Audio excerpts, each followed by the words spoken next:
What's good, fam? Tis the last video in the Gelli Printing Basics teaching series. Wow, what a long name.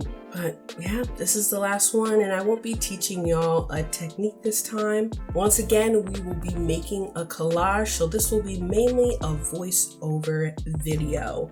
So the theme for this collage is a cityscape. Do with that what you will. It can be as realistic or fantastical as you want it to be. I've decided to make my city scene in space, so my background has to reflect space. So we're gonna go in and start off by blacking this entire page out with, you guessed it, black paint. So yes, a cityscape in space is what I'm going for, and I hope y'all enjoy the ride of seeing me bring this to life.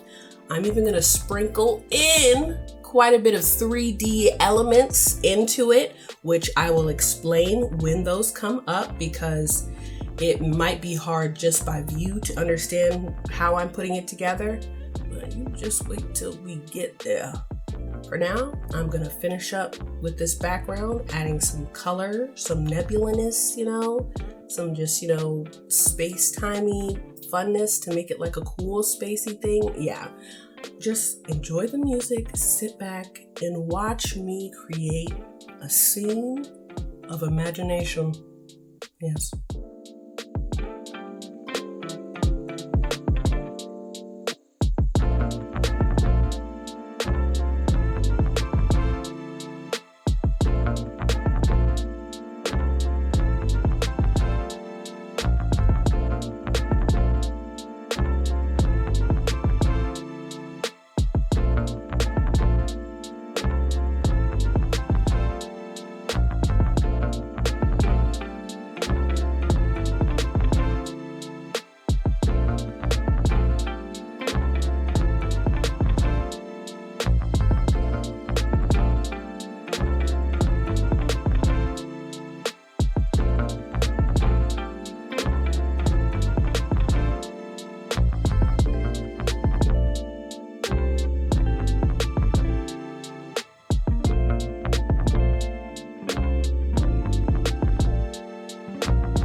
just like that, we have our background, and now it is time to let it dry before we hop into the next part, which will be adding some stars. Because what is a space cityscape without some stars? And I'm using these dotting tools to kind of help me make the stars. I'll also use the silicone tip end at some points, but starting off with just kind of marking where I want some stars to be. Some of them will just be dots, and some of them will be full-fledged, like, pointy 4-corner stars.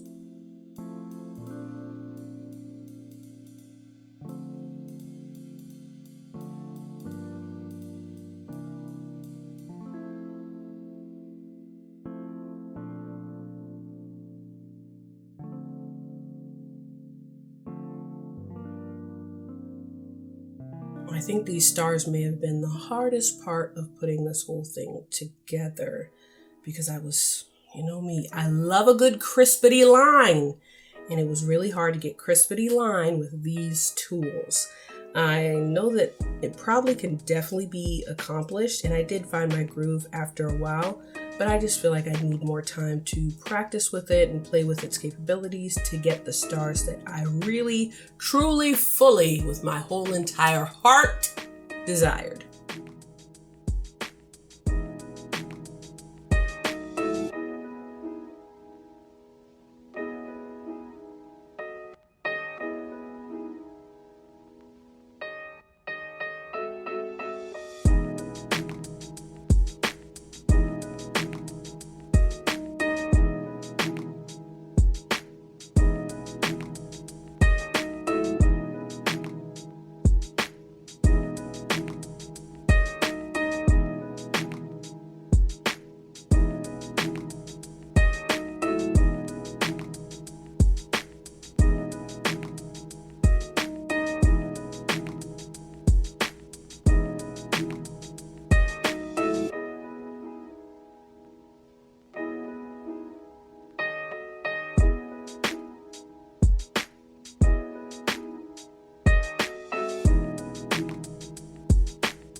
So to speed up the drying process, I just hit it with my heat gun real quick so I could go in for the second set of stars, which would just be, some like making kind of tiny versions of what I have of the big stars.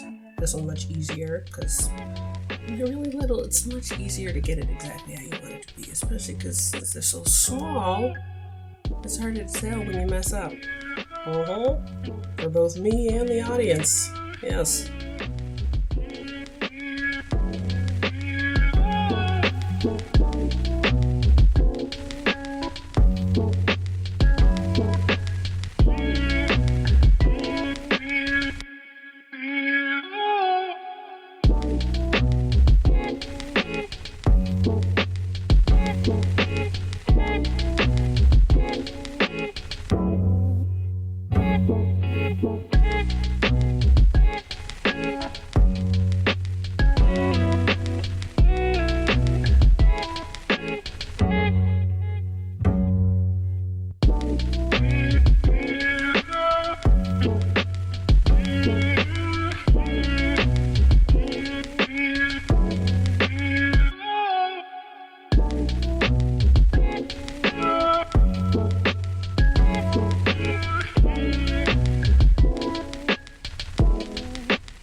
With the white, I'm going in adding some little dot stars.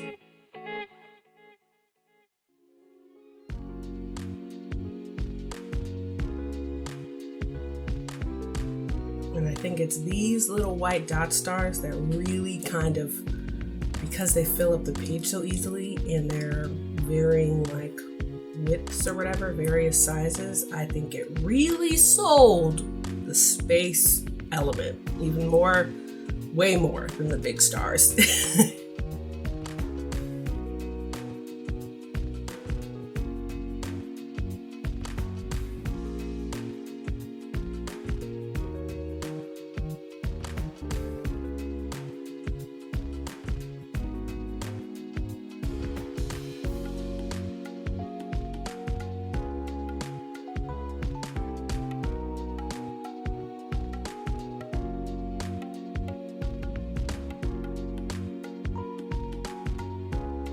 And now it is time to add the actual buildings that will make this collage a cityscape. I'm going through the papers and choosing which paper designs I think will be cool to cut buildings out of. And there'll be buildings of different shapes and sizes.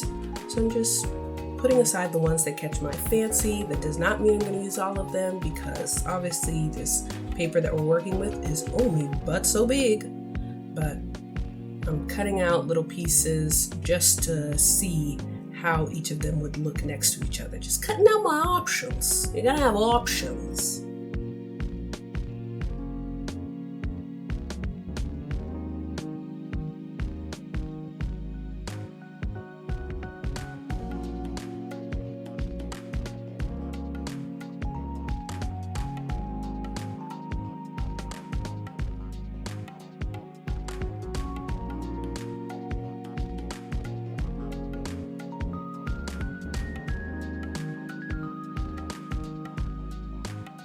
Now over the background, I'm just kind of cutting out the shapes and pulling it against it to see how it looks. as I size out which ones I want to keep and which ones won't make the cut for the cityscape. I want it to be pretty varied. Like, you see I've got like multiple purple pieces here. I'm not going to use all the purple pieces because I've got so many colors in the papers to work with. I really want to take advantage of that so that everything can really pop against the background, which is a more dark tone.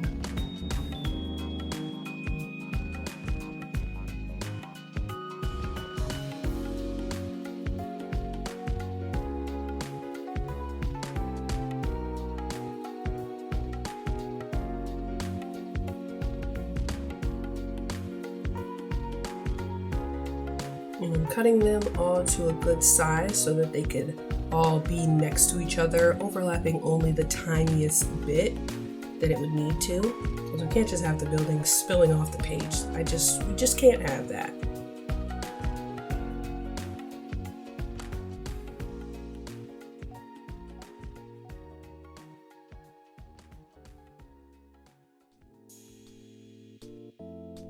Now I'm going through and deciding in what order I want the buildings to be.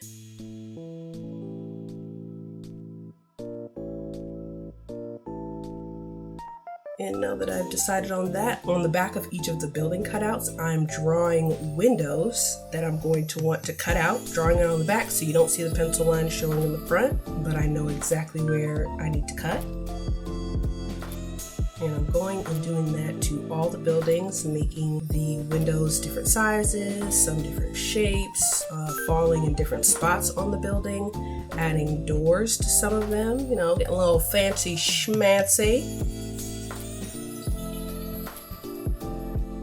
And the windows will hopefully make it so that you can actually like look into it from the outside and see the background through it, which doesn't really make sense because if you're looking into a building from the outside, you're going to just see the inside of the building. But you know, fantasticalness. This is my cityscape.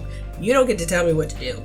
Logic and facts do not dictate my art.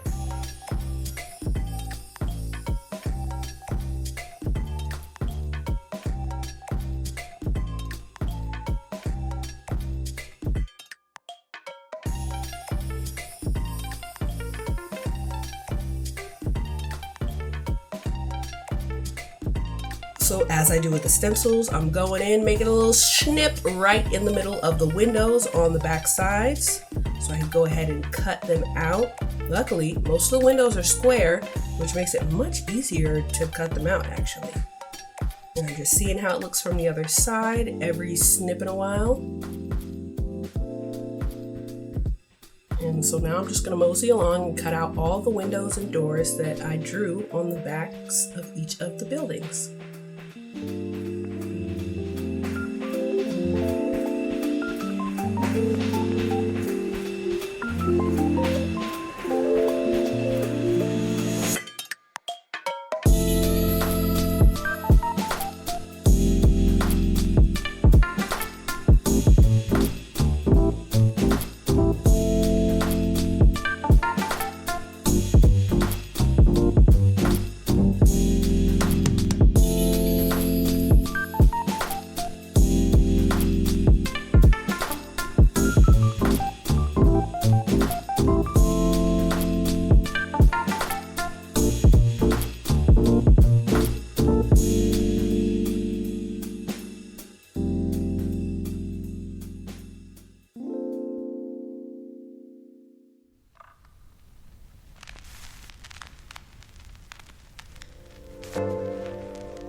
Okay, we've got all of our windows and doors cut out. You like how I did the last one, making like an actual, like a flip out door? Oh, we was getting fancy schmancy.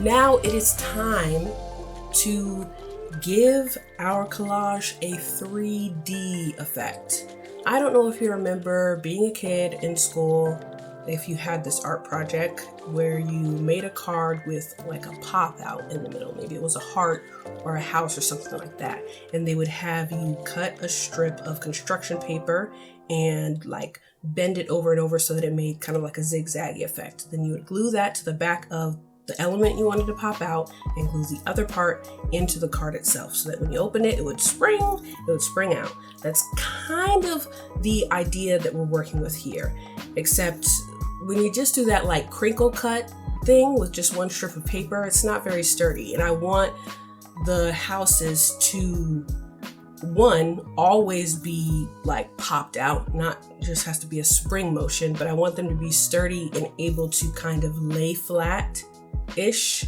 against the paper so that when you're looking at it straight on, you see that it's closer to you, but it's not like hanging and everything, because it's a cityscape. It's not, I don't know, some bouncy, frouncy thing. And so what I am doing is with these strips of paper that I've collected over the years of cutting up different pieces of paper, I am measuring it kind of against each of the buildings wherever there's open space on the back of a building, because I'm going to pretty much use all the open space that I can so that all sides of the building are secured against the 3D backing, as well as the background paper with the space colors and whatnot as well. And so I'm taking that strip of paper and I'm folding it so that it makes a square.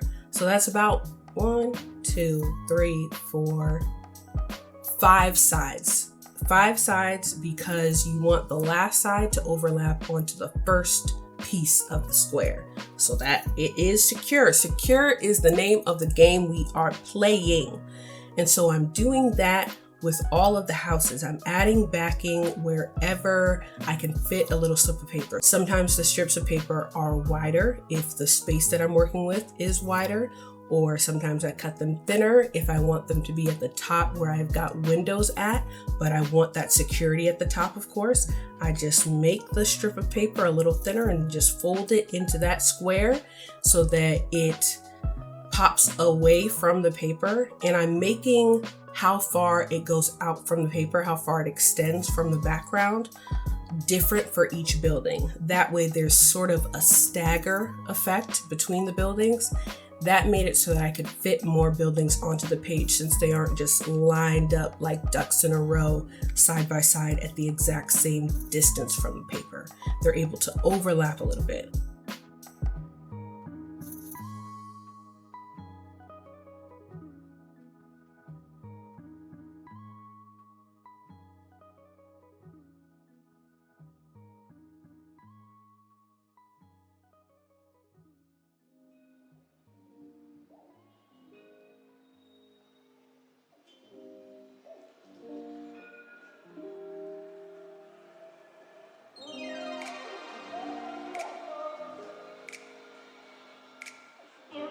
And after I have the squares cut out, that will provide that lift for each of the buildings from the background, I'm gluing one of the sides of the squares to the actual back of the building.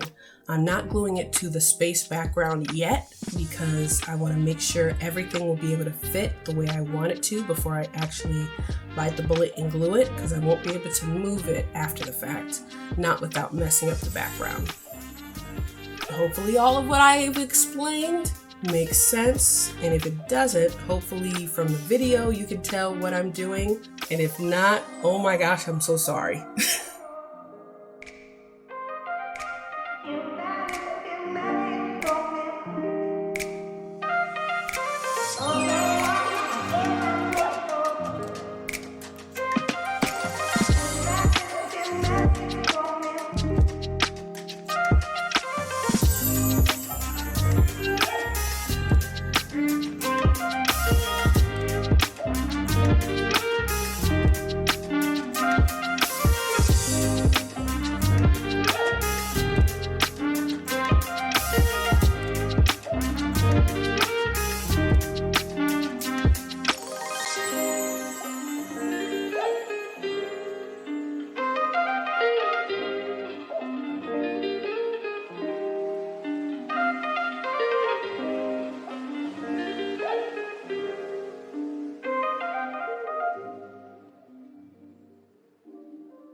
Now I've put on all the backing that I wanted to put on. I feel confident that when I glue it down, it will be secure.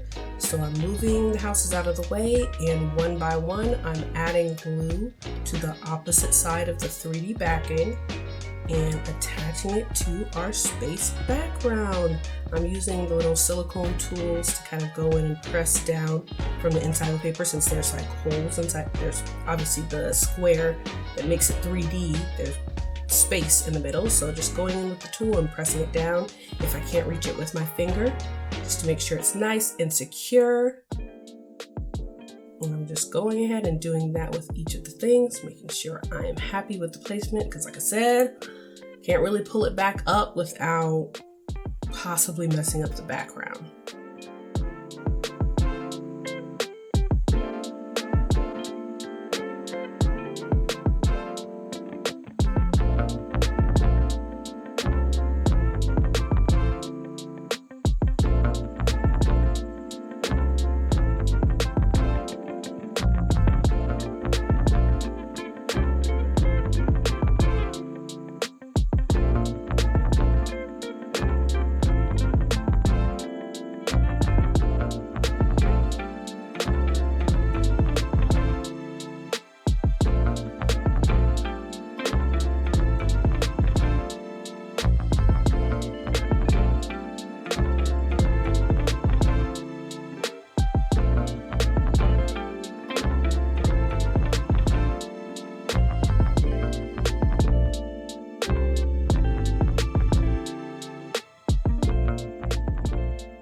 And there you have it, our 3D fantastical cityscape in space. I really enjoy how this turned out. It was definitely a labor of love, but love. I loved every minute of it.